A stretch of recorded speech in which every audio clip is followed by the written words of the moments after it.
I'm hopeful, regardless of the outcome. Boost the positive energy without one. Sorry about the jab, I'm on a holy field. I'm bearing fruit, but demons try to eat them like Yoshi meals. I pissed them off the Batman like Falcone deals. Jungle full of predators, I know how Mowgli feels. So I got the fire, refuse to live in fear. I can spot suppliers, eating fresh drugs. Call me private label, I be leaving. Welcome to episode 276 of the Permaculture Pimpcast, where pimp stands for permaculture is my passion. The only pimpcast on planet Earth where we discuss permaculture, preparedness, and practical living. Yeah. Well, okay, there he is. There's my guest. He's coming on here in a minute. This episode, as always, brought to you by Hickory Ridge Soap from TwoOldCrowsHomestead.com. Turn that simp into a pimp. Bam! Living Soil Foundation. Okay, that's the foundation we had to start to go out here and see about thinking, well, the government's not going to do it. So we at Permapastors Farm and a number of others are basically teamed up to get this whole place cleaned up because the powers that shouldn't be are definitely not going to do it. All right, I'm going to handle all the housekeeping up front because I don't want to interrupt Dane Wigington as we're doing this. Hey, y'all, by the way, right off the bat, if you're new coming in, please go ahead and hit that thumbs up. Tell everybody we're live so they can start suppressing everything Dane's about to say. Tomorrow night, I'm going to be live. Don't forget that with Jax and also Barbara O'Neill and Mike the Fit Farmer over at the Fit Farmer. Redemption Shield, 10% off with promo code PERMA, y'all. I want to thank everybody coming in. Thank you so much for all the nice words and everything everybody's saying out there. But if you want to get G'd up from the feet up like the Permaculture Pimp Daddy, you want to get a Redemption Shield map because with all these things they got spreading around you right now, folks, you want to make sure that you are grounded as often as possible. And you ain't going outside in this weather. Believe that. If you want one of these, see that? Wave Watch 24/7. My body is getting bombarded with solfeggio tones. If you don't know what that is, go look them up, y'all. You're going to be glad you found them. So if you want one of those, go check out Wave Watch, W-A-V Watch. Everybody out there that's gotten one so far has written to me saying this thing was off the meat wagon. And like I said, y'all, there's a reason why you see me wearing it in every video. And I know a lot of people are asking me about these glasses, these blue blockers. I wear them all the time, especially when the sun goes down. I'm not going to tell you where I got these because I'm not crazy about them. Well, the glasses work. I mean, they're really, really good. I'm just not crazy about the business, how they do business, okay? So go out there, check out Dr. Jack Cruz, Kruse, and you can see what he recommends. But if you want a Wave Watch, go ahead and get Billy 100 in that promo code, and then EMP Shield, $50 off with promo code PERMA. Look, something jumps off, you're not going to the club. You're going to your house if you got any sense at all. So with that said, there he is, Dane. I was just calling you, brother. I was like, oh, man, I wonder if we got our signals crossed. How you doing, brother? Good, Billy. Sorry, I was just a tad behind the schedule. It's all good. Hey, perfectly fine, bro. I can ad-lib this thing for an hour. I'm a pro at this. How's everything out there in the sunny state of California? Or maybe not so sunny? That's drying out again. It's the cyclical pattern now. It just we get a spout of contaminated rain, and they dry us right back out with high pressure. You see we got fires burning in Southern California again already. And they all go from the same script. The life-threatening wind. You hear the same exact term on every single Matrix media mouthpiece. Yeah, same thing. I mean, this is a complete mess. Sorry about the tongue twisting. Hey, folks, if you haven't checked them out already, we'll make sure we put the links down below. But you want to check out Dane Wigington's website, geoengineeringwatch.org. You want to check out his YouTube. You want to check out his updates. And you might want to do what I'm about to do a second this interview is done. It didn't even occur to me that you had swag out there. So, folks, get a T-shirt, get a book, get everything you can from his website. Help support him out there because he is, well, for the longest time has been a voice in the wilderness, shouting out exactly what's happening out there. And for the years and years, people have laughed it away and dismissed it or just, settled on ridicule. But we don't do that here at the Pimpcast, y'all. This man is the man when it comes to all things, not just geoengineering, but there's a number of other things. But we're going to stick to that. Dane, let's just jump right into it. The elephant in the room right now is this fog. I'll just recount to everybody out there who doesn't yet know this story, but I got a call from a friend of mine that lives about 2 hours to the south of here, talking about a smell. First of all, a persistent fog, and then a smell of Tide or Cheer. They don't use it, and their neighbors live pretty far away. And then he says, have you smelled it? I'm like, no. So I tell my wife, Michelle, and she says, yeah, I was just out back and I smelled it. Okay. I'm going over to someone's house to go just do some electric work. And as sure as I'm sitting here right in front of you right now, I smell it on the way. I get over there, they smell it. And they thought, well, I thought it was the neighbors. And well, you're not going to smell the neighbors from as far away as everybody lives around here. Everybody everywhere around here is smelling this stuff. Everybody around here is seeing this fog. And the powers that shouldn't be are telling us, oh, this is just a natural occurrence. What do you think about it? Nothing natural about it, Brother Billy. This is not just weather warfare. They're waging winter weather warfare at the moment. And people need to understand how many different layers there are to climate engineering. They can cut off precipitation. They can augment precipitation. They can heat up specific regions under a high pressure heat dome, or they can chemically cool the surface as they're doing right now. They just did it in Winter Storm, quote, Blair. And they name these storms to make them more theatrical, leave a deeper impression on people after they just came through the summer from hell. And if there's a little surface chemical freeze, they think everything's all better now. It couldn't be further from the truth. So now we have Winter Storm Cora, I believe, is what's next in line for Texas, Billy. I don't know if you saw that, but they're already stating it's going to be massive ice storms. And the reason for that is the chemically nucleating elements are hitting the surface before they're freezing and setting up. So again, this is winter weather warfare, Billy. So, I mean, I've never seen anything like this. I mean, thanks to your work, and I got to say, I was already a fan long before I ever had you on the show. And I'd passed your information around, your documentaries and everything else you did. Thank you, brother. And since that time, I mean, since we got plummeted, I mean, since we got decimated, honestly, so many people living in tents around here right now, with that engineered hurricane, which, by the way, folks, if you haven't seen that 90-second video that Dane, it's unimpeachable. You've got to see it. I mean, if you can look at his work and then walk away and think all of this stuff is natural, folks, I mean, you need to re-examine your life. But anyway, there was a period of probably 3 solid weeks after that where it was the bluest blue I'd ever seen. I'd never seen, as a 54-year-old guy, I've never seen that blue since I was a kid. And I'm looking around and I'm saying it and I'm mentioning it to everybody, by and large. Most people, for the most part, whatever, it's a blue sky. I'm like, no, it's bluer than blue. Since that time, even on what we think is a blue day, it's never really blue. It's not that blue anymore. So I don't know what's going on. I mean, in terms of that alone, I mean, is there a day where they don't spray? Seldom. And again, about the smell, the fog, and the surfactants that we know are in the mix because we've tested for it.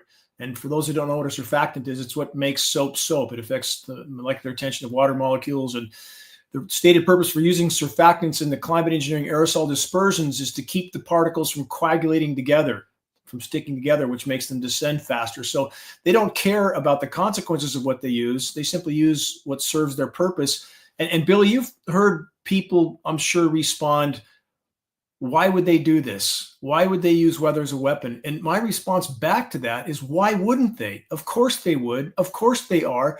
Why wouldn't they use this crown jewel weapon of control with which they are and have been bringing populations to their knees, as just happened in North Carolina, without those populations ever even knowing they're under assault? They can blame nature. That's the kind of weapon the powers that shouldn't be want the most, and they're using it to every degree they can. You know, you pointed out something in one of your latest reports. I think it was your latest one. They're all kind of, I got a bunch of squirrels going up here right now, but in your latest report, I think it was game, set, match when you pointed out, and I'm pretty sure it was in your latest one, that our papers openly admit that China is doing this all the time.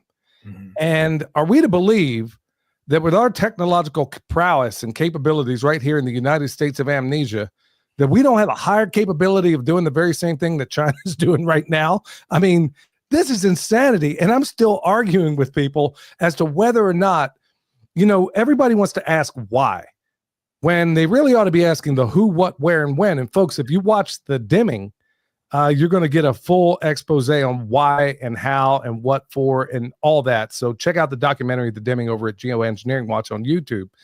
I don't know how many views it has right now, but you better believe YouTube has put the brakes on that. So you might want to watch it before they completely take it down along with everybody else. They are putting the brakes on it, but even with that, we had total censorship from Facebook. We even filed legally for that, a lawsuit, but we've still made it to 25 million views. And again, I'm incredibly grateful to you, your articulateness, that you bring a lot to this battle. And those that follow you as well, I know, are very up to speed, and I'm very grateful for each and every one. So it's a team effort. All of us spokes in this wheel, all of us necessary to make it roll. And it's our collective efforts that can still make a difference, Billy. Well, this is where it starts. I mean, we gotta wake everybody up. I mean, and I gotta be honest, man, of all the people I've had on this show, good night. I've never had so many people reach out afterwards saying, man, I thought this was, speaking of articulate, I mean, they were like, man, he laid out a case in a way that just makes me re-examine this thing. And now people are, those same people who were criticizing me before, because of having you on, all of a sudden they're sending me pictures, emailing me pictures of their skies. And now they're asking critical questions about, you know, as a permaculture designer, I can look up and I can look around me, and there's not a single thing that's a straight line in nature, not one. But somehow I'm supposed to believe these clouds, they just end up that way. But I got to say, Dane, you are doing a massive job of waking up so many people, and I can't thank you enough. So going back to this latest, I'm sorry, go ahead. Well, I was going to say it's a team effort. Again, for those people and their skepticism, I completely empathize with that. I understand that. When this issue first came onto my radar, I took 18 months of research and testing before I was willing to speak out on this issue, when I was absolutely positively sure it was ongoing. So I do understand that skepticism, but once we know and understand the gravity and immediacy of what's unfolding, it's up to us, all of us, to help push this issue to the full light of day. And when we have winter storms, so-called winter storms, being engineered with moisture flows straight out of the record warm Gulf of Mexico, that's what's happening right now, Billy. With Winter Storm Core, it's going to be snowing in northern Mexico while it's raining in northern Canada. Nothing normal about that. And the last Texas deep freeze, you remember that, Billy, from what, 3 years ago? Yeah. So we had less than zero at Dallas, Texas. At the same time, at almost the same latitude in Florida, it was 85 degrees. It was 33 degrees warmer at the North Pole than Dallas, Texas.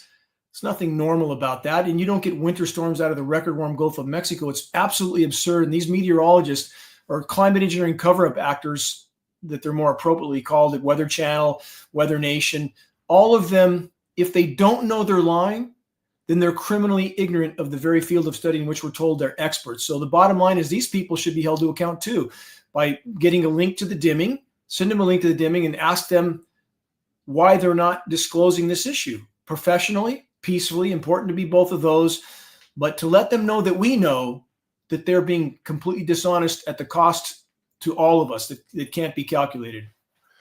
Hey, folks, if you got questions out there, please put them in all capital letters so I can see them. I mean, it's hard enough to see with these blue blockers. So you're going to have to put it in capital letters, and I'll try to pass it on to Dane if you have any. Dane, as far as, I mean, people are in record numbers. I mean, I hear everybody saying, well, everybody's waking up. Well, I think it depends on which part of the matrix or which part of Plato's cave you just happen to be located in, because some folks will wake up regarding the food, but they're blind to everything else, or they wake up concerning climate engineering and they're asleep to everything else. There are record numbers in this climate space, because anytime, even when I was doing terrestrial radio, man, there was, I couldn't even bring it up without being laughed to scorn. But now folks aren't doing that anymore. What can they do? What can they do? Because I was already an activist, and folks, remember, you're either an activist or an inactivist. Either way, you're involved. I was already an activist, but now I'm becoming a legit geoengineering activist. And folks, as soon as I get some things knocked out here, you're going to see it really come out in a big way. You're going to see a brown version of Dane Wigington here before too long, especially in North Carolina. But what can these folks do? I mean, I know you are working tirelessly day and night trying to communicate with a lot of legislators and things like that. Right off the bat, man, what marching orders could people do right now to move the needle? Because folks are really starting to pay attention. We need to move it now, and people need to keep their pace in this. We need them to stay at the front line. I could never remember all the people I've seen come and go from the front line, never to return because they think someone else is moving the ball at the field. All of us are needed. We cannot accomplish this without all of us being on deck and manning this fight. This is a climate engineering Manhattan project. All of us, without our knowledge or consent, are subjects in this global experiment that holds everything in the balance, everything. And again, if you learn to fight effectively and efficiently, we don't need to be like the British who lined up in rows and all had to be organized and fighting a battle that way. We can fight like the colonists from behind rocks and trees, and everyone, wherever they're at, can start a spot fire of awareness in their own particular setting in circles. And you stoke that fire, you ask others to do the same until it builds to a point where it can't be stomped out and all these fires merge together. And now we have the issue on the radar, and it's already, it's moving that way since we last had our exchange, Billy. And I know you have a huge amount of very up to speed people that listen to you, and I'm immensely grateful to each and every one of them. And again, collectively, if we start these spot fires of awareness and keep stoking them, we will get this issue to light. We're close now. We have 23 states now looking at legislation. I'm communicating with many of the congressmen from those states. So the way you do this, again, we're playing chess. We need to learn to play well. You arm yourself with credible data. Our printed materials at geoengineeringwatch.org, we try to help with that. We pass on our printed materials for less than our cost of producing and shipping. We're in the red on those. I don't care as long as we can get them out. I've always done this. We send them those materials for free to congressmen, to media agencies. We mailed out 13,000 USPS mail packages to every single media, everybody in this country, the entire West Coast firefighting agencies, 3,000 or 4,000. We did that twice. All of that at our expense. I live for one thing, Billy. I live to see this issue exposed and halted and the planet freed from this climate engineering straitjacket so it can respond on its own to the damage done. And if we can do that, if our collective efforts can bring that about, we can at least buy time. And that's worth fighting for. But we have to prioritize. As you just correctly said, people are myopically focused on different causes. If we don't deal with this one, all other causes and concerns will soon be moot, Billy. I couldn't agree more, man. I'm a farmer, so I gotta have an earth, and there's a whole lot of other, folks, if you eat food, for crying out loud, if you eat food, you ought to care about this. Even if it's not yourself you care about, maybe your kids. I don't care what your motivation is, but I can't think of anything more important. Especially when it's so doggone pernicious as something that, there's so many young people that have seen this their whole lives. They've never seen what a real sky is supposed to look like. And I think that's maybe where some of the hiccup is happening. But folks, all of you folks that are reaching out, what do I do about it? You just heard it from Dane right there. Look, folks, long before I ever had a podcast, long before I ever did a YouTube channel, long before I did any of these things, I was so passionate about the environment and permaculture. When I was still on my tools working as an industrial electrician, they knew what my passion was, because no matter who was working with me or around me, they knew it. So you got to make this your same passion. You got to reach out there to anybody that's in arm's reach. Start with your family. Okay, whether they're in the matrix or not, at least, plant the seed. Maybe they hear one of Dane's videos and he waters it. Maybe later on, God gives the increase. I don't know how it works exactly, but you got to start talking about this. Quit worrying about whether or not somebody's going to call you a conspiracy nut. Okay, we got some questions. I'm sorry, go ahead, Dave. If I could elaborate on that too, Billy, one thing to keep in mind, lots of bad things that our governments have done over decades and even centuries, people can put it in the rearview mirror. They will. You can't put this in the rearview mirror. The threat this poses is bigger and badder in front of the windshield every single day. You cannot hide this much longer. So when you sow that seed, know that it will be forced to sprout soon, no matter what. Sow that seed and move on. And again, if you're sowing credible data, credible source, that seed will be forced to sprout. You have about a dozen articles a day now coming out from the so-called climate science community about climate engineering, describing everything we see with the potential consequences, everything that's already happening and been happening. And yet they pretend that they might do this someday. No, it's now. And at a certain point, we reach the 100th monkey and this dam breaks and they can't stomp it out. And at that point, if we've sown enough seeds, we can alter the trajectory. If we can do that, we can buy time again. That's what I'm talking about. And folks, they can't call it conspiracy theory no more when, I'm 9 miles away from Tennessee. And what was the law they just passed not long ago? So, folks, they wouldn't be passing a law if this didn't exist. Of course, it hasn't stopped anything, but they're still doing it. They put it on the radar, though, Billy, and that's that. We need that symbolic red flag to go up. And now, if we added a dozen more states, even a dozen out of the 23 that are already working on legislation now, we're going to have this issue on the radar. And once we put it on the radar, the fur will fly. It doesn't mean our problems are over. It means those in power will be even more desperate and dangerous than ever before. But we need to get this issue to the light of day so that those participating, especially our military brothers and sisters that are being told they're doing something benevolent, something for the common good, which couldn't be further from the truth, we need them and their families to wake up and realize they're participating in their own demise. If we can do that, we have a chance of stopping this from the inside out. Bam. Denise asked a great question here. She says, how are they doing the weather forecasting a couple of weeks ahead of time with the geoengineering? I hope that makes sense. Thank you for the education. It's a great question. Very important question. So we know Raytheon and Lockheed Martin, private defense contractors that are neck deep in climate engineering patents and operations. They need the weather forecasting script to match the scheduled weather. So they pass that script down to National Weather Service and NOAA, the nation's weathermen, National Oceanic and Atmospheric Administration, the two agencies that have an illegal federal gag order on them. They're literally getting a script from geoengineering contractors, and then that feeds down to the local meteorologists. Though, even though they don't have any kind of NDA, non-disclosure agreement, they simply protect their paychecks and pensions. They toe the line, just like the medical industrial complex and their safe and effective narrative, which isn't, of course. So it's the same phenomenon. Again, we have so many people. Billy, you're familiar with the Milgram experiments? Oh, yeah.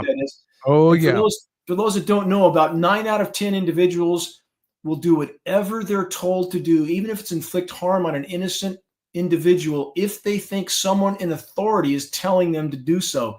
That mentality needs to change. We need to evolve past that kind of primitive mentality. We need to do what's right, period. And if we do, and we stand together, we can alter this paradigm. And it needs to happen yesterday, Billy. We're late in the game. I had an earlier question, and by the way, kudos, and I totally agree with 100%. And by the way, folks, the Milgram experiment was supposedly inspired by, nobody could understand how the Nazis supposedly, if you believe that narrative, I'm not sure that I know that I don't, but that's a whole nother can of worms to open up right there that I won't get into in this show. And by the way, I got the goods on it. So anyway, we were told that the Nazis were doing their thing. They did this, folks. If you don't know what Dane's talking about regarding the Milgram experiment, you want to check it out because they really thought they were electrocuting these dudes, and they kept doing it just because somebody in power said, "Look, hey, you're going to be fine. If he croaks, hey, it's on me, bro." So it is just astonishing what people will do just because the powers that shouldn't be told them to do it. I got an earlier question that I didn't get to. Someone wanted me to ask you when they knew you were coming on the show. They were wondering, is this whole thing funded through the black budget? How is it, or do we have any idea for sure, or any idea how this whole thing's funded? Yes, these are all black ops. And when we know the Pentagon's missing, I think in the range of $32 trillion in the last 20 years, that's just what we know about. We have a monetary system where those in power, and that's ultimately the seat of power, the elected officials are simply puppets in the play. When they can print whatever they want for whatever they want, that's who runs the show, period. Rockefeller stated that, right? How long ago? That give me the control of money. And so bottom line is that's the source of funding for this. The tax system is simply a way of miring the population in more difficulty, and they're grinding populations down right now, Billy. This is a very slow, insidious culling of the herd. Every breath we take is contaminated, every single one. In fact, we had recent peer-reviewed study that indicated, depending on the setting and the circumstances, we may at times be inhaling as much as 20 million nanoparticles in every breath we take. That's very hard to get your arms around, unless you consider that you can fit 100,000 nanoparticles across the width of a single human hair. The smaller the particle, the more deadly and dangerous it is. Now we add toxic elements like aluminum, barium, strontium, manganese, polymer fibers, surfactants, graphene, and what else we don't know. And back to the fogs, again, the warming surface temperatures and the doubling down on chemical ice nucleation, they are desperate to create these sensationalized winter weather events to pacify populations until the brutal bitter end so that they don't understand the gravity and immediacy of what's unfolding, to create controversy and division within the population. But in doubling down on those operations to try to cool the surface as much as they can in spite of warmer surface temperatures, that's a recipe for even more surface fog that's even more contaminated at minimum, let alone what else they might be adding that we don't know to look for yet. So if this isn't an existential threat, what is? And I'll leave it with this, Billy, is we have to prioritize. If your head's on fire, you have to ignore your stub toe and your skin knee. You have to put your head out. And the same thing with this biggest hole in the bottom of the boat. If we don't plug this hole, boat's going down and everything with it. Couldn't agree more. We got another question here. I'm going to try, folks, if you have questions, put them in the chat, capital letters. I'm going to try to get into Dane. Dane, I was bombarded with questions last time. A lot of them I answered, so I'll go ahead and tell you this one. Because of the constant lacing of the skies, what can we do to grow some food crops? Would a hoop house or greenhouse help? And cover pens for small animals like chickens and rabbits? Here's what we know, that because these particles are so small, they tend to migrate everywhere. Certainly anything covered is better because you're not exposed to toxic rain. But we tested in a crawl space that belonged to a 35-year U.S. Forest Service biologist. He's a personal friend with degrees as long as your arm. And his crawl space, this is in Mount Shasta, California. It hadn't been disturbed for about 30 years under the house, and we found considerable contamination there. The particles had migrated in. And so nothing is exempt from this ubiquitous contamination. We now know from peer-reviewed study there's not an uncontaminated drop of rain on the entire planet, and not just with climate engineering elements, but also PFAS, forever chemicals. And when you see a science study that cites this, they might identify a few chemicals, 4 or 5. There's something in the range of 15,000 PFAS chemicals. They're not even looking for the rest. And so at this point, again, there's nowhere to hide from this. It's why we have to stop it and hope that many of these elements begin to chelate to other elements, become less bioavailable. But in the meantime, certainly the more you can reduce that contamination, then with your skills and your soil remediation processes and so forth within that sheltered environment, you'd have a much better chance of growing, because in Northern California, the soils are basically sterile here. There's no surface decomposition. The duff doesn't decompose at all. And everything is just at best in a dormant state. This is so freaking dreadful. I don't even know where to start, because even in some of the remediation efforts that we're doing out here, folks, if you don't know, we look under microscopes, okay? We can find out what life is in there. We can find out what should be in there. And then based on that assessment, we can figure out how to fix it. But like I was talking to Dane, one of our earlier conversations, it was private conversation. I was asking, it almost feels, I'm going out here full steam ahead, doing everything I possibly can. But man, it sure feels like I'm taking 2 steps forward and sometimes even 2 or 3 steps backwards. Every single time I'm out here putting out the good biology, I'm spraying it out there in these places. And I'm seeing all this junk coming back down. And I don't know that a hoop house or anything else would, maybe it'll stop some of it. But if these are nanoparticles, it's going to blow through the wind. You have to have some kind of circulation through your high tunnel, your greenhouse, whatever. I don't see how anything escapes this thing, especially when you're under a house or whatever the case may be. Are there, I guess I need to ask, I should have asked already, but are there any chelation strategies that you know of to get this stuff out of the human body, or maybe out of the pets or farm animals or anything else? Certainly there are. And for your listeners, and I know you know a lot about this too, Billy, that on chelation, it has to be done very carefully. If it's not done carefully, it can cause more harm than good. But there are a number of elements, and even basic elements, that are good for you anyway. Like vitamin C and calcium are both chelators to a point. If you have other chelators like even cilantro that can free these particles up it doesn't necessarily escort them out of your system. They can just migrate somewhere else and settle in again. So it's important to talk to a nutritionalist that understands the issue and the person's individual physiology and try to work with that. And we're seeing one species here in Northern California, and this is interesting to us, that a species of pine, it's called a gray pine, that doesn't seem nearly as affected as anything else. In fact, we've seen, in spite of the circumstances of the protracted engineered droughts and then the toxic deluges, and that particular species seems to be very resilient. So we may find other species that are. We still need to stop the contamination because these elements are being absorbed in everything through the root systems in many species, although we have peer-reviewed study to show that many root systems shut down when they detect bioavailable aluminum because they don't want to affect their DNA.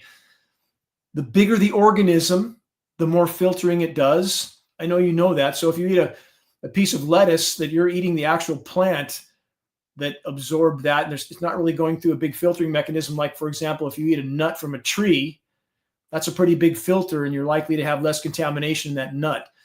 So those are things we can think about. But the bottom line is we have to deal with this. We absolutely have to deal with this. And now we have more and more data that the stated purpose of climate engineering, solar radiation management, put light scattering particles in the sky to block some of the sun's incoming thermal energy. We know now conclusively, as we've studied Geoengineering Watch for 15 years, it's making an already bad situation exponentially worse. It's diminishing the planet's natural lower level cumulus clouds, the clouds that actually cool, destroying the ozone layer, destroying the planet's remaining life support systems like forests that no longer, I don't know if your forests smell like forest, Billy, out there, but ours definitely don't. There's no forest smell at all. The stomata are shut on the trees, the respiratory ports the trees breathe through. They're not absorbing carbon. They're not releasing oxygen. So the intense UV is a part of that. It's called vapor pressure deficit for your listeners that may not have heard that term. When they're drying out our humidity, so it's a third of what it should be. So the trees shut their stomata to retain what moisture they have. Roots are contaminated. Soil's contaminated. These are zombie forests. Okay, that's what they are right now, and there won't be any life here at all in the very near term if this continues. I tell you, from a distance, watching some older videos on your channel, you were basically walking from a distance when you were down by the lake. Mm-hmm. From a distance, everything looked, I mean, and I'm seeing it two-dimensionally through a screen. Everything looked, it looked normally. And then as you walk through there, I am like, heavens to Murgatroyd. I can't even, as a person who just gets lost in the wilderness, so to speak, and quite literally, I'm thinking, good night, man. And then you come across this massive, what used to be a Douglas fir laid over, and I'm like, this just doesn't happen, man. This is going to be, I know they're pounding you especially hard over there in so many different ways, but I tell you what, bro, once we get to the other end of this thing, I'll have to get on the first thing smoking out there, and I'm going to take some microbes with me. We're going to get you squared away, but we got to stop the bloodletting. Jane is asking, is this being done in Canada and in Europe? Yes. There's no place to hide from climate engineering. So if we look at the COP climate conferences, and the last two were held in oil nations by oil industry executives. I mean, what a contrast or a conflict of interest that is. So what are they actually doing at those conferences? They're certainly not planning on changing business as usual. In fact, we see more permits being issued to drill now than ever before. Coal consumption is up more than ever before. The purpose of the climate conferences that we're told are to try to reduce the atmospheric pollution particle buildup. What they're actually doing there is behind closed doors, forcing countries to actively or passively participate in the climate engineering insanity. And what demonstrations do we have of that? We've had Cancun, the Cancun COP climate conference, Copenhagen, record cold temperatures at those conferences at the time of the conference, in spite of far above normal temperatures in all surrounding areas. Do we really think that's normal and natural and nature? Of course it isn't. It's a demonstration of climate engineering. And so what did they do this year?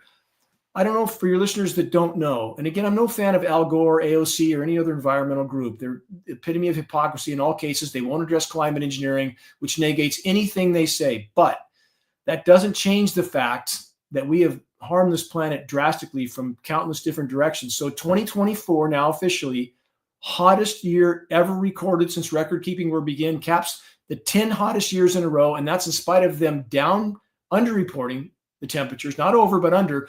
And all these engineered surface cool downs also skewed the data to the downside. And even in spite of that, we had headlines everywhere that matrix media, TV media didn't cover, because it's all being eclipsed, not by accident, from these engineered cool downs where they'll show a localized place like Erie, Pennsylvania, or Buffalo, New York, with 6 feet of snow, while there's no snow in places like Montana and Wyoming. And they did the same thing. Billy, do you remember in 2014, all the headlines about the Boston snow, the record snows in Boston, and that's all you saw. What didn't they tell you when that was going on? That 14,000 feet up in the Sierras in the middle of winter in places there was no snow. Not a word on Matrix Media. You see what they want you to see, don't they? You know, that's how it works. Yeah, every single time, man. It's a complete mess. I mean, I also wonder if what we're going through right now isn't also a way to deflect. I mean, it's probably multifaceted, but I can't help but wonder if it isn't a way to deflect, the genocide that's happening in the Middle East, that we're not allowed to talk about here, because when you're being attacked, or even though you may not know it by and large, when you have a weather event coming on like this, you really ain't thinking about the genocide that's happening, which, by the way, they scaled up at exactly the same time this stuff is going on. And then right as this thing is going on at the same time, Dane, there's a little side note. All the vouchers for all these people that lost everything in North Carolina and Tennessee, well, at least here in North Carolina, no, all the FEMA vouchers, I think it's the 14th. All of the FEMA vouchers, all of these people are basically going to be on the streets at exactly this time. Like, they didn't murder enough of us when this happened. So it's just, like, I'm no fan of LBJ, but, it's murder in corporate. That's exactly what he said it was. And I think it's the same thing right now. You're exactly right on all counts. Exactly right. And it is all the above. Everything you stated, they try to carry out as many tasks as they can, eclipse as many other issues as they can. Just like when we have every time they need something to eclipse the news at that moment, we'll have yet another school shooting by some loose cannon that they knew about for years beforehand, and somehow they turn them loose. And so with these weather events, yes, it has eclipsed everything in the Middle East, all the conflict and carnage zones that are being manipulated by the same core of power that's carrying out the climate engineering, the safe and effective culling of populations, the Ukrainian situation. I mean, it's all the same core of power. All roads lead back to those who print the money. And we need to realize that. People need to realize the occupant of the White House is simply theater. The last president that actually drew a line in the sand was JFK, and he lived about a week. Everything else is theater. If they didn't want any of these individuals to be around, they would be gone by now, obviously already. Just like the assassination attempt, that anybody who thinks that was just some slip up, I mean, with a photo op that's perfect, and Netanyahu down partying in Mar-a-Lago a week later. And and again, to criticize one administration is not to condone another. Obviously, they're all different sides of the same coin. The whole current administration is simply puppets as well. So it's not a this or that. It's when will people realize those that are really in control aren't any of these people. They haven't been for a very long time, until John F. Kennedy tried to grab the reins and he was taken care of. But we need to realize that we're the ones we've been waiting for. Us, as the Hopi said, we're the ones we've been waiting for. It's up to us, Billy. Man, you brought up that Kurt Vonnegut quote. Man, I wish I could remember it. It's one of my favorite. Well, he's had so many, but regarding, I don't know if you can recall it or not, but it was a Kurt Vonnegut quote regarding, we're basically the only people that are about to go extinct because it wasn't cost effective to do otherwise. I'm not quite sure how that went. That's exactly right, though. That's the gist of that quote, that we are hurtling ourselves toward near-term self-extermination because it's not cost-effective to do otherwise. That's the gist of that. And I just the immediacy of what's unfolding. I hope that more will summon the courage to focus on that and not run from it as we've been trained to do, to pretend that you just think happy thoughts and everything will work out fine. Example I've given many times: if you're standing in the middle of the freeway at rush hour, should you turn your back to traffic and think happy thoughts, or should you face traffic and figure out how to dodge and avoid that oncoming semi? So the bottom line is, again, we face a very near term, and when I say near, I don't mean centuries or decades. On the current course, I would be surprised if many, if any, make the end of this decade. And I realize when I say something like that, Billy, for most, it's impossible to even begin to grasp how that could be even remotely accurate. And what I point to is, one, the pillars of life on this planet: plankton, insects, wildlife, trees, all crashing, completely crashing. Plankton populations in the Atlantic, based on peer-reviewed study, down 90% right now. Insect populations down. And we were the first major site to publish insect crash in 2012. We are marginalized by the so-called science community. They've since had to admit to it. 80 to 90% decline terrestrial and aquatic insects. I just saw yesterday, and this is still conservative, now catastrophic decline in wildlife, down 74 or 5%, which is still conservative, in the last 40 years alone. So again, when it seems normal right now, did it seem normal to Thelma and Louise as they flew through the guardrail and were sailing through the air and they could turn the radio station on? Everything's fine, right? Until you hit the bottom of the canyon. And again, that's the moment we're at right now. And that's not even taking into account nuclear cataclysm, which is likely also on the menu soon. So this is a cascading collapse. It's a nonlinear equation. And I'll leave it with this: the moment that a critical mass of the population realizes the party's over, it's really over at that point. And the power structure will likely play very big cards, including pathogen release, because we already have polymer fibers and graphene in the rain. We know that from our testing. Both of those used as biological carrier platforms to carry a pathogen from the clouds to the ground. 400 biolabs, or 300 to 400 around the globe, working with these pathogens. Why would we think they wouldn't do this, Billy? No, and sadly, we're a population that knows the price of everything and the value of nothing. I got family members, honestly, that will, they could tell you the cost of some purse or the latest Apple Watch or whatever else. And then I say, hey, you know what? Let me take my RF meter and check those little buds you stick in your ear. And, let me go ahead and check those. Bro, those things were putting off more RF signal than the freaking phone was. Wow. And her response to me was, oh, okay. And then just sticks them right in the, I'm like, wow. So to a population like that, I mean, clearly there's a segment of our population that only starvation can get them to wake up. I mean, sadly, that's where it's going to be. But for those of us out there right now, those of us in the sound of our voice right now, look, you are either an activist or an inactivist. Either way, you're involved. So stand up and start kicking some butt. All right. So we got another one here. It says, how granular are your receipts for those doing the spraying? In other words, can you pin individuals to the wall and represent it to Congress or someone that's able to prosecute? Thank you for what you're doing. I'm grateful to all your listeners, Billy. That's a very tough nut to crack. What we have found, American Elements Corporation appears to be one of the primary material suppliers. In regard to the base material being used, the chemical signature appears to match coal fly ash. Why would they use coal fly ash? Again, accomplishing many things at once. And by the way, all these particles that are slowly but surely debilitating populations cognitively and physically, that serves those in power very well. A sick, dysfunctional population is much easier to control. What did Zbigniew Brzezinski say? Exactly. For those who don't know who he was, the presidential advisor from Johnson all the way up to 2017, where he finally, thankfully, died. But Brzezinski said, with today's technology, far easier to kill 1 million people than to control them. Why would we think they're not doing this when they openly are calling for populations to be reduced by 95%? Do we think they're really here to help?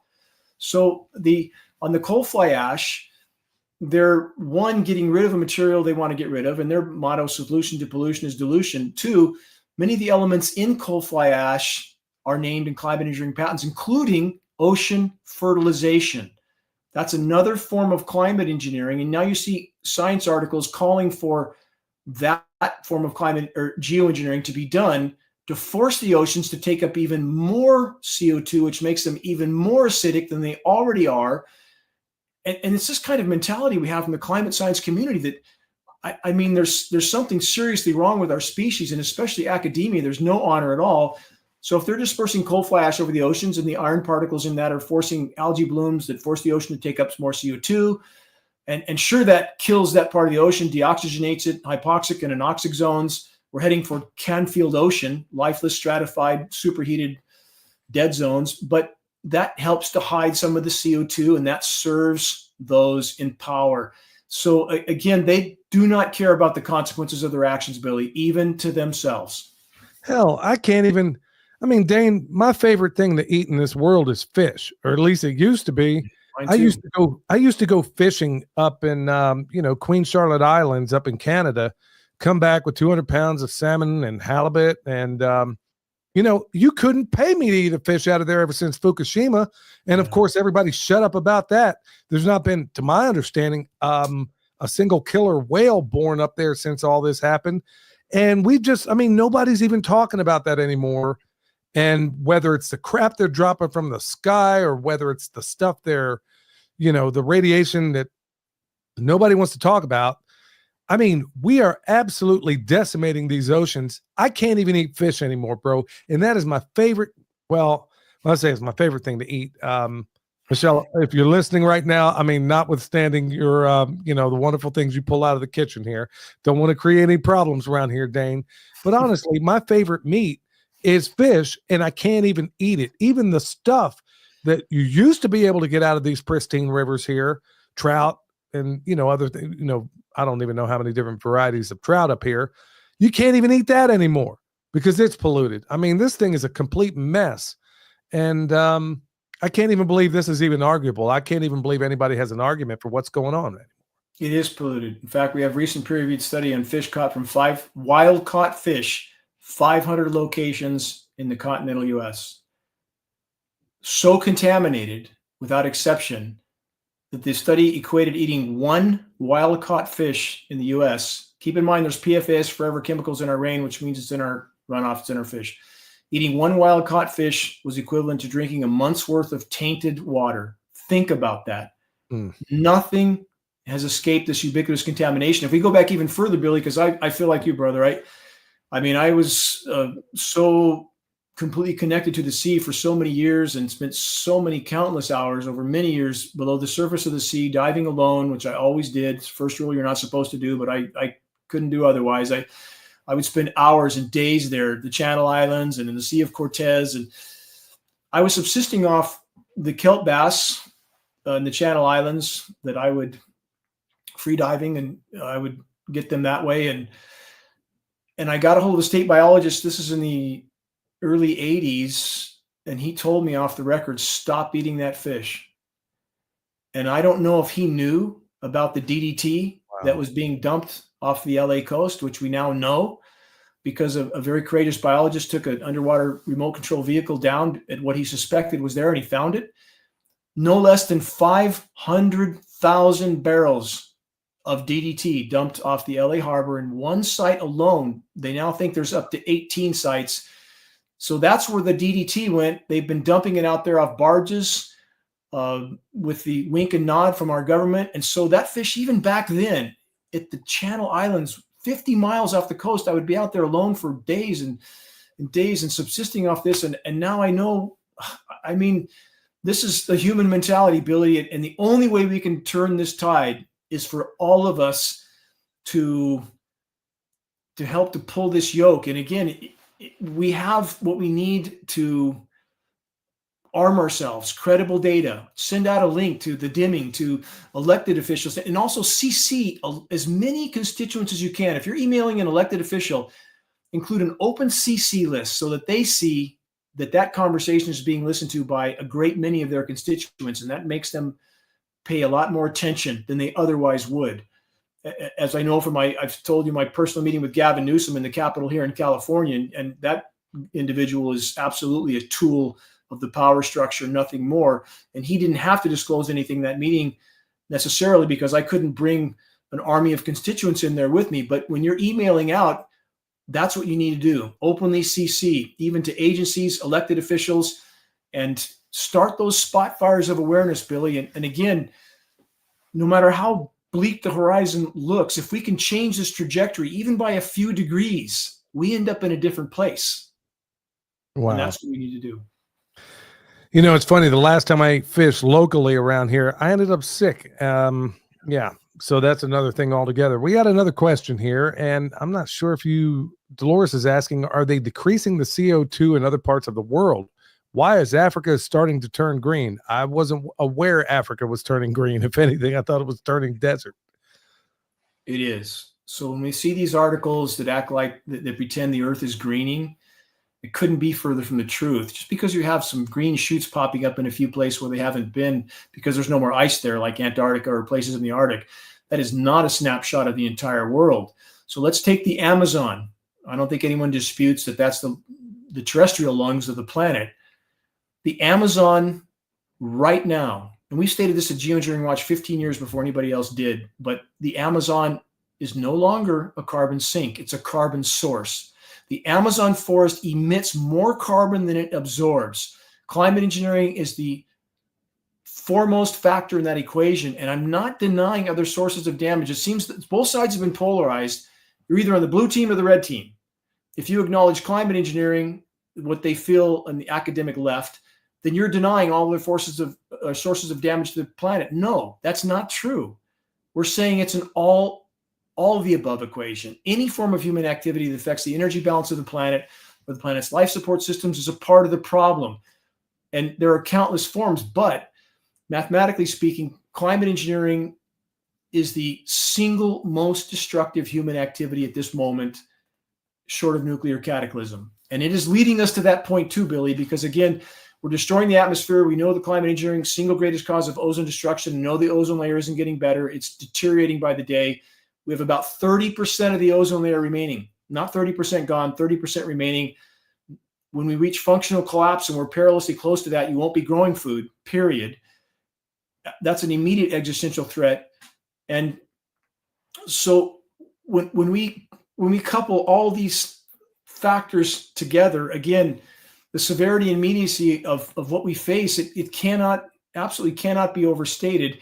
And climate engineering being a core factor, and both sides need to realize that, both sides, left and right, because I don't want to use left and right even, just some sides think that, because Billy, you've heard this, right? You've heard that CO2 is great, the more the better, right? You've heard that from people, right? Well, water is necessary too, right? It's necessary. You go 2 or 3 days without it. Put your crop a foot underwater and see how long it lives. So yes, CO2 is necessary, but you can't just change atmospheric chemistry and expect anything to adapt. It can't. So here's my question to those who say that, and that's unfortunate when they say that, because that makes the people on the left not want to hear about climate engineering, because are on one side of the fence, I'll say, because the other side is denying all these other sources of damage. That's unfortunate. That's polarizing, and that serves those in power. We all need to agree that there's no legitimate discussion about climate anything without addressing climate engineering first and foremost. But on the CO2 equation, it's just a triggering gas. I realize it's only 0.04% of the Earth's atmosphere, but it's a triggering gas: methane, nitrous oxide, water vapor. A lot of other dominoes start to fall from that being triggered. But if everything was completely healthy before industrialized civilization, and the CO2 count was in the 280 ppm range, and now we're at 430 or 440 and everything's dying, well, obviously that didn't help on top of everything else. So I'm only asking people to consider, when you hear a narrative online, and there's a certain logic to it, because yes, it is a necessary gas, and people in greenhouses pump CO2 in if the soil's augmented enough, but they pump it out at night because the plants can't take that exposure 24/7. They can't take it. So people don't know all these intricacies. And so I'm only asking people to stick to the building blocks, stick to what you know is wrong. And I don't think anybody from any side of the fence, Billy, would disagree that being sprayed like lab rats, destroying the ozone layer with that, contaminating everything, That's a problem. We need to agree on that. We need to build bridges based on that. If we can stop that, we can start to wrangle about the rest. I think that's the only real bridge to the left-right paradigm. I really do. Because like Kennedy said, we all inhabit this small planet. We all breathe the same air. We all cherish our children's futures, and we're all mortal. And I think at the end of the day, no matter where you are, if you are being sprayed, if you're being sprayed, I don't care where you are in that continuum we call politics. If you're okay with that, then there is nothing Dane or I or anybody else is ever going to say for you. So to that point, I guess we'll have to start, I'll try to land this plane here in a little bit, but I know we got a number of people out there with questions. They're asking, okay, the people behind this must not care about their families. If the nanoparticles are everywhere and in everything, what's their safety net? Or do you even have an idea? I do. And it's a very important question. It's another one of those questions that cause many people to walk away without any objective investigation whatsoever. So how many examples do we already have of those in power doing this to themselves? Again, as I've cited before, the detonation of 2,400 nuclear bombs all over the planet, including Project Starfish Prime and Project Fishbowl, the detonation of hydrogen bombs in the magnetosphere, which they thought could collapse the entire atmosphere. Did that stop them? No, because the power addiction is simply too strong. And the other 2,400 detonations contaminated the entire planet, including those in control, period. We're still dealing with the repercussions from the Project Starfish Prime and Project Fishbowl because the magnetosphere was thrown out of equilibrium from that, and we're still dealing with that. We have Fukushima, which you so correctly named, triple nuclear meltdown, no one to fix it, or no one in sight, no technology to fix it.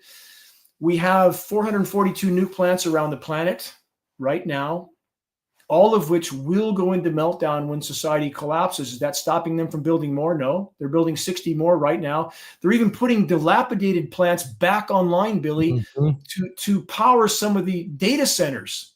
Yep. How moronic is that? So again, and we have how much nuclear weaponry? Enough to exterminate, if we look at this statistically, life on Earth several thousand times over, and they're building more. We're not dealing with sanity. We're dealing with power addicts. Does a power addict care the next fix may kill them? They don't care. Does a cancer care that its unchecked proliferation will kill the host? It doesn't care. And I'll end with this. I've cited this before, but it's important to remember that psychoanalysis of those in power have a common characteristic, and that is this: a near total lack of comprehension as to the consequences of their actions, even to themselves. We're not dealing with sanity. So anybody that walks away from this fight because they convince themselves that, quote, they wouldn't do this to themselves, they already have. Dane, I looked into Operation Fishbowl because of you. This was a while back. I had heard, I'd kind of heard it here and there, never really looked into it. Bro, you could have knocked my junk into my watch pocket when I found out. They knew, they had no idea. They thought they might just kill everybody on this whole earth. Yep. And they did it anyway. Yep. And they openly stated, you can look at the documents. They were like, okay, what's the risk analysis here? Oh, might end all life on Earth. Oh, to hell with it. Let's just go with it.